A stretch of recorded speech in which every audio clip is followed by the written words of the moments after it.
Hello guys, welcome back to your channel. जैसा कि आप सभी लोगों को पता है, मेरा नाम क्षितिज कुमार है and I am a CA intermediate student and I am also doing BCom from IGNOU IGNOU। तो स्वागत है आपका आपके अपने चैनल पर। जैसा कि आप भी देख पा रहे होंगे कि कुछ खास रिस्पॉन्स तो आ नहीं रहा है, पर फिर भी we are not going back. अपन स्ट्रगल करने वाले हैं और करते हैं हम आज का अपना चौथा लेक्चर होने वाला है 18th ऑफ Feb 2023। आज हम पढ़ने वाले हैं लिस्टेड कंपनी।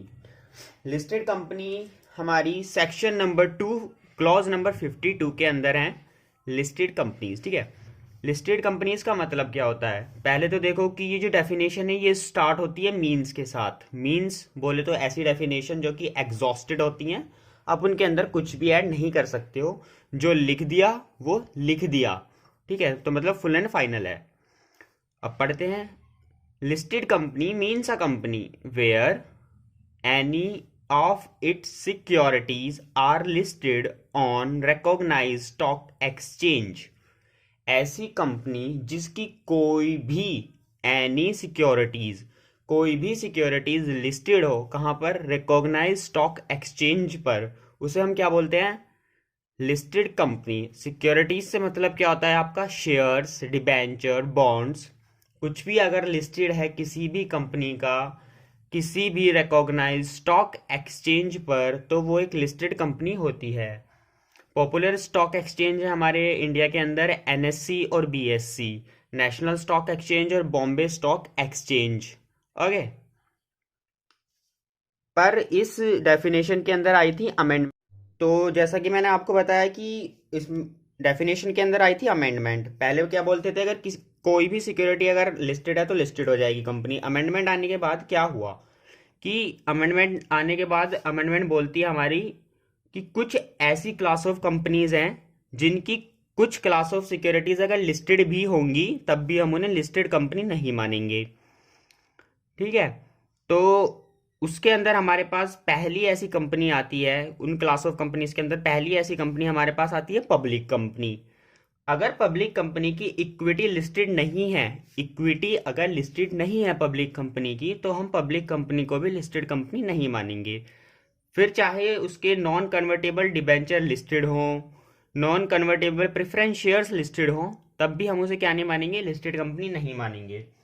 पर अगर उसके कन्वर्टेबल डिबेंचर या फिर कन्वर्टेबल प्रेफरेंस शेयर्स लिस्टेड हैं, तब उस कंपनी को हम क्या मानेंगे? Listed company. Next class of companies हमारे पास आती हैं ऐसी कंपनीज जो कि पब्लिक कंपनी तो हैं पर उनकी इक्विटी इंडिया के अंदर लिस्टेड नहीं है, किसी दूसरे देश के अंदर लिस्टेड है, फॉरेन के अंदर लिस्टेड है, तब भी हम उन क्लास ऑफ कंपनीज को पब्लिक कंपनी, लिस्टेड कंपनी नहीं मानेंगे। थर्ड क्लास ऑफ कंपनीज के अंदर हमारे पास प्राइवेट कंपनी है।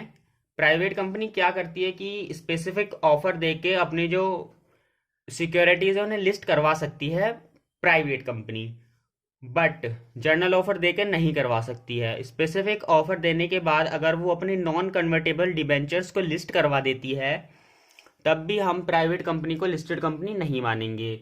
और जैसा कि आप सभी लोगों को पहले से पता है कि प्राइवेट कंपनी के ऊपर रिस्ट्रिक्शन है कि वो शेयर ट्रांसफर नहीं कर सकती है, मेंबर भी सिर्फ 200 हो सकते हैं और पब्लिक को भी इनवाइट वो नहीं कर सकती है अपनी सिक्योरिटीज को सब्सक्राइब करने के लिए, तो वो लिस्ट करवा भी नहीं सकती है इन जर्नल। ठीक है, तो यहाँ पर हमने खत्म करा अपना लिस्टेड कंपनी के साथ।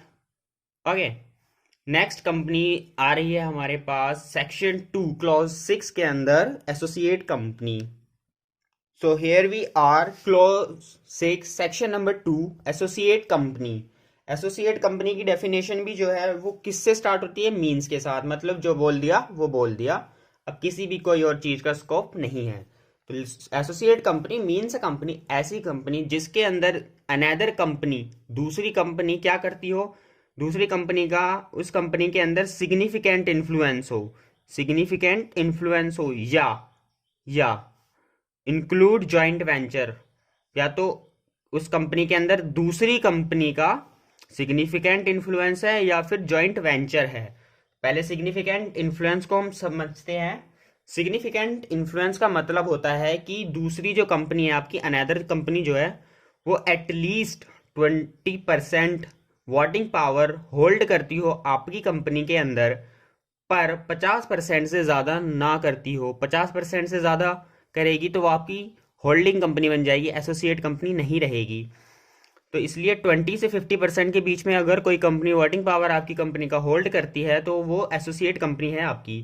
ठीक है, चाहे इतना करती हो, ठीक, वोटिंग पावर होल्ड कर रही है, या फिर आपकी जो बोर्ड है उसे कंट्रोल करती हो, मेजोरिटी ऑफ बोर्ड को हटा सकती हो। और जॉइंट वेंचर से आप क्या समझते हैं कि आपका किसी कंपनी के साथ जॉइंट एग्रीमेंट है, क्या करने के लिए, कंट्रोल करने के लिए नेट एसिड्स के ऊपर। तो इतनी छोटी सी हमारे पास एसोसिएट कंपनी की डेफिनेशन थी। नेक्स्ट क्लॉज है हमारे पास, सेक्शन नंबर 2, क्लॉज नंबर 51, की मैनेजरल पर्सन्स। ठीक है, की मैनेजर पर्सनल्स, पर्सन्स कुछ भी बोल सकते हैं। तो की का मतलब क्या होता है कि इम्पोर्टेंट, कुछ इम्पोर्टेंट लोग कंपनी के लिए, उन्हें हम क्या बोलते हैं, KMP शॉर्ट फॉर्म में। उसके अंदर कौन कौन आते हैं आपके, CEO, MD, मैनेजिंग डायरेक्टर और मैनेजर्स, ये सब आपके की मैनेजरल पर्सनल के अंदर काउंट होते हैं। या फिर आपके होल टाइम डायरेक्टर, मतलब जो कंपनी बनने से लेके कंपनी खत्म होने तक, जब तक ये वो रिटायर नहीं होते तब तक आपके डायरेक्टर वो रहेंगे, तो वो भी आपके की मैनेजरल पर्सनल्स के अंदर आते हैं। आपका CFO, chief financial officer, CS, company secretary, या फिर कोई ऐसा बंदा जो कि बोर्ड से एक लेवल नीचे काम करता हो, ठीक है, ब्लो, पर बोलने, और वो बंदा फुल एम्प्लॉयमेंट में हो, ठीक है, होल टाइम एम्प्लॉयमेंट में हो कंपनी के साथ, और बोर्ड ने उसे बोल दिया हो कि आप KMP हो, तो उसे भी हम KMP बोलते हैं। नाउ हमारे पास नेक्स्ट डेफिनेशन है फाइनेंशियल ईयर को लेकर। Section 2 close number 41 financial year के बारे में बताता है। फाइनेंशियल ईयर आपका कब स्टार्ट होता है?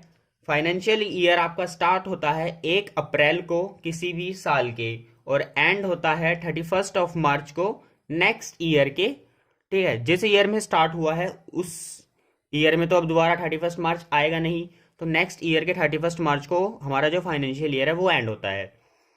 ठीक है, अगर कोई कंपनी इनकॉर्पोरेट होती है 1 जनवरी के बाद या फिर 1 जनवरी को, तब उसका जो फाइनेंशियल ईयर एंड होगा वो नेक्स्ट ईयर एंडिंग में होगा। मतलब जैसे कि आपकी कंपनी इनकॉर्पोरेट हुई है 1 जनवरी को 2001 में, तो अकॉर्डिंग टू फाइनेंशियल ईयर इसका ईयर एंड कब होना चाहिए? 31 मार्च 2001 में होना चाहिए।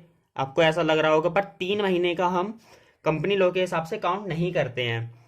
इसीलिए जो कंपनी 1 जनवरी के बाद इनकॉर्पोरेट हुई है उसका जो फाइनेंशियल ईयर एंडिंग होगी वो नेक्स्ट फॉलोइंग ईयर में होगी। मतलब उसका जो पहला ईयर होने वाला है वो 15 महीने का होने वाला है।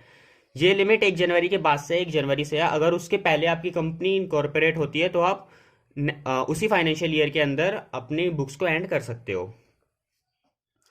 थर्ड पॉइंट है एनी बॉडी कॉरपोरेट, ऐसी कोई भी बॉडी कॉरपोरेट या कोई भी कंपनी जो कि इनकॉर्पोरेटेड है आउटसाइड इंडिया, मतलब इंडिया के बाहर वो रजिस्टर्ड है, ठीक है, पर उसकी कोई सब्सिडरी इंडिया के अंदर भी काम करती है, फिर क्या कर सकती है कि अगर कंसोलिडेशन के पर्पस के लिए अगर वो कंपनी चाहे कि हमें फाइनेंशियल ईयर फॉलो नहीं करना, कैलेंडर ईयर फॉलो करना है, तो वो एक क्या कर सकती है, रिक्वेस्ट कर सकती है CG से, और वो कैलेंडर ईयर उस परमिशन को लेने के बाद फॉलो कर सकती है, ओनली फॉर कंसोलिडेशन के लिए। ठीक है, फॉर एग्जाम्पल आपकी एक कंपनी है यूनिलीवर, यूके की कंपनी है वो, और वहां पर क्या होता है, यूके में कैलेंडर ईयर फॉलो होता है, पर जो आपकी यूनिलीवर है उसकी एक सब्सिडरी है हिंदुस्तान यूनिलीवर इंडिया के अंदर, और वो चाहे तो अब सेंट्रल गवर्नमेंट से क्या करेंगे, पहले परमिशन लेंगे।